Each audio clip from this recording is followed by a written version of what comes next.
Selamat siang, perkenalkan nama saya Sarah Erika Tobing dengan NPM 23617, kelas 4B, ingin mempresentasikan hasil tugas artikel dengan judul Edinburgh 1910 sampai kepada World Council of Church. Beberapa sumbangan terpentingnya bagi gerakan pekabaran Injil dan gerakan keesanan modern. Adapun tujuan video ini adalah untuk memenuhi tugas ujian dengan semester mata kuliah ekumenika dengan dosen pengampu Bapak Pendeta Pulo Arwan. Berikut adalah pembahasannya. A. Konferensi Pekabaran Injil Sedunia Edinburgh tahun 1910. Perpecahan-perpecahan pekerjaan-pekerjaan Injil banyak ditemui oleh gereja, sehingga untuk mencari jalan keluar dari kesulitan tersebut, badan-badan perkabaran Injil dari berbagai negeri beberapa kali mengadakan konferensi pada abad yang lalu.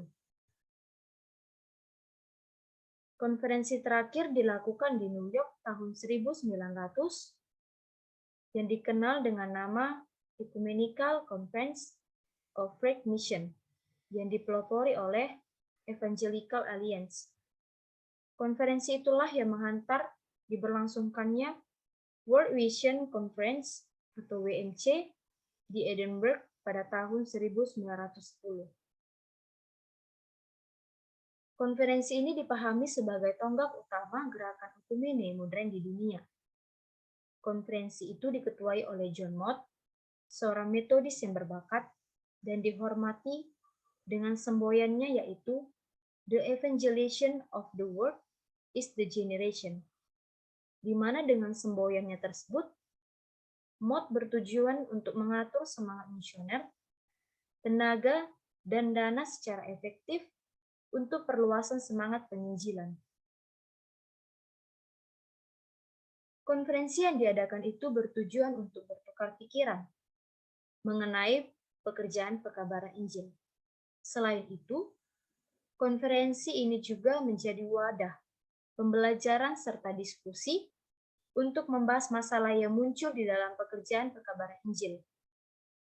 Lalu, konferensi Edinburgh ini juga membahas mengenai yang pertama, pekabaran Injil di seluruh dunia, gereja di lapangan pekabaran Injil, pendidikan dan pengkristenan, kemudian berita Kristen dan agama-agama non-Kristen, persiapan pekabaran Injil, hubungan dengan home base, hubungan dengan pemerintah, serta kerjasama dan keesaan. Konferensi di Edinburgh ini memberikan suatu ciri baru kepada persekutuan orang-orang Kristen dan gerakan perkabaran Injil. Dengan demikian, konferensi Edinburgh ini memiliki peran serta sumbangsi dalam pekabaran Injil. Salah satu peran dan sumbangsinya yaitu terbentuknya dewan-dewan Kristen nasional di berbagai tempat, baik mencakup badan-badan sending maupun gerakan-gerakan pribumi. Oleh kerjasama antara badan-badan sending tersebut, akhirnya terbentuklah Dewan Pekabaran Injil Internasional, atau bisa disebut International Missionary Council, IMC pada tahun 1921. B. Konferensi Edinburgh tahun 1910 sampai pembentukan International Missionary Council. Pada tahun 1921, di Lake Mohon, New York, International Missionary Council dapat didirikan. Dewan Perkabaran Injil ini diketuai oleh John Mott.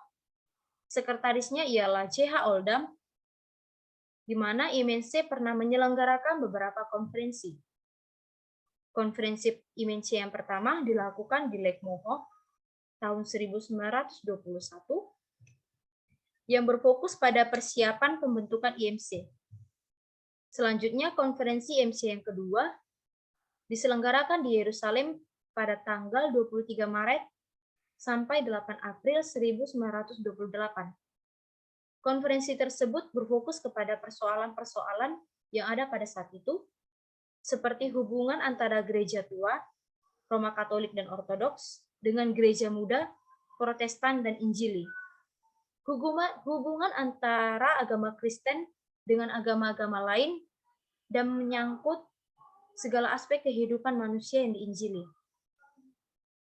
Konferensi MC yang ketiga dilakukan di Tambarang tahun 1938 dengan tema World Mission of the Church. Topik yang dibahas adalah yang dirumuskan oleh H. Kramer dalam bukunya. Buku tersebut sangat berpengaruh dalam konferensi, terutama dalam melawan buku Hawking.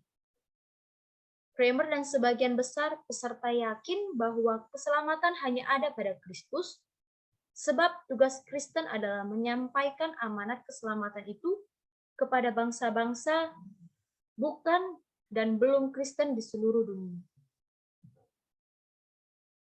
Gerakan Fight and Order dan Life and Work. Yang pertama, Fight and Order. Usaha untuk menyelenggarakan suatu konferensi sedunia mengenai iman dan tata gereja atau yang dapat disebut World Conference of Faith and Order dipelopori oleh Charles H. Brand, yang kemudian ada 2 kali konferensi yang diadakan oleh Fight and Order. Konferensi pertama pada bulan Agustus tahun 1027 di Lausanne, Swiss, dengan Brand sebagai ketua dan Gervais sebagai wakil ketua. Pokok-pokok yang dibahas dalam konferensi itu ialah yang pertama panggilan untuk bersatu, yang kedua berita gereja kepada dunia dan Injil, yang ketiga sifat gereja, yang keempat pengakuan iman bersama gereja, yang kelima pelayanan gereja, yang keenam sakramen, ketujuh kesatuan umat Kristen dan hubungan gereja-gereja yang berbeda di dalamnya. Hasil positif dari konferensi ini adalah para pesertanya menyadari tentang kenyataan bahwa gereja sebagai lembaga pada hakikatnya adalah yang mengabarkan Injil di dunia. Konferensi kedua dilakukan di Edinburgh, Skotlandia pada tanggal 3 sampai 8 Agustus 1937. Ada sekitar 400 peserta hadir mewakili 122 gereja, di mana Uskup Agung William Temple dari Anglican Church, yaitu gereja Inggris, terpilih sebagai presiden. Berdasarkan tanggapan terhadap Lausanne, majelis memeriksa ada 5 tema utama. Yang pertama, anugerah Tuhan Yesus Kristus. Yang kedua, gereja Kristus dan Sabda Allah. Yang ketiga, gereja Kristus, misteri dan sakramen. Yang keempat, kesatuan gereja dalam hidup dan ibadah. Dan yang kelima adalah persekutuan orang suci. Yang kedua adalah life and work. Sejarah life and work terdapat dalam aksi Kristen di bidang sosial pada abad yang ke-19. Seorang pelopor yang patut disebut adalah C.H. Wichern, yang terlibat dalam pekerjaan pekabaran Injil dalam negeri tersebut. Bisa dikatakan bahwa munculnya life and work tidak dapat dipisahkan dari aksi-aksi Kristen di bidang sosial pada masa itu, yang merupakan persoalan aktual. Di bidang sosial ekonomi, diusahakan perubahan-perubahan struktural dalam masyarakat sesuai dengan gagasan-gagasan Kristen untuk mengatasi ketidakadilan sosial ekonomis. Salah satu tokoh yang terkenal dari gerakan Life and Work adalah Nathan Swederblom. Uskup Swederblom memiliki kesempatan untuk berbicara tentang pandangannya mengenai pembentukan Dewan Gereja. Menurutnya, Dewan itu menjadi sarana di mana gereja-gereja yang terbagi dalam doktrin dapat bekerja sama untuk mengatasi masalah sosial. Fight and Order serta Life and Work dalam gerakan ekumenis memang dapat dibedakan. Melalui gerakan tersebut, gereja-gereja yang sebelumnya hidup terpisah dan saling mencurigai, sekarang mulai berdiskusi bersama tentang upaya dan tujuan untuk ikut serta terlibat dalam kehidupan sosial kemanusiaan secara bersama-sama. Selain itu, kedua gerakan ini juga menyadarkan gereja-gereja bahwa bidang sosial, ekonomis, dan politik tidak terlepas dari hidup pelayanan gereja. Dan melalui gerakan ini juga, gereja-gereja dapat menyadari keberadaan agama-agama lain yang pada akhirnya akan memiliki sikap saling menghormati dan saling menghargai. Dan yang terakhir adalah World Council of Church. WCC resmi terbentuk pada tanggal 23 Agustus 1948 di Amsterdam pada sidang raya yang pertama. WCC telah dipersiapkan sejak tahun 1930, dilatar belakangi oleh akibat Perang Dunia yang kedua. Pembicara utama dalam sidang raya ini adalah Calvert. Sesudah sidang raya pertama di Amsterdam, terdapat beberapa sidang raya lainnya, yaitu sidang raya kedua di Evanston dengan tema Jesus Christ, the Hope of the World. Lalu sidang raya ketiga di New Delhi dengan tema Jesus Church, Light of the World. Lalu sidang yang keempat di Uppsala membahas tentang masalah dunia, terutama kemiskinan dan penindasan. Sidang raya yang kelima di Nairobi membahas mengenai sosial politis, dan sidang raya lainnya sampai kepada sidang raya yang ke-10 di Busan pada tahun 2013 dengan tema God of Life, Lead Us to Justice and Peace. Sehingga dapat diambil kesimpulan jika WCC adalah persekutuan-persekutuan gereja yang otoritasnya bersifat moral. Lalu selanjutnya adalah kesimpulan.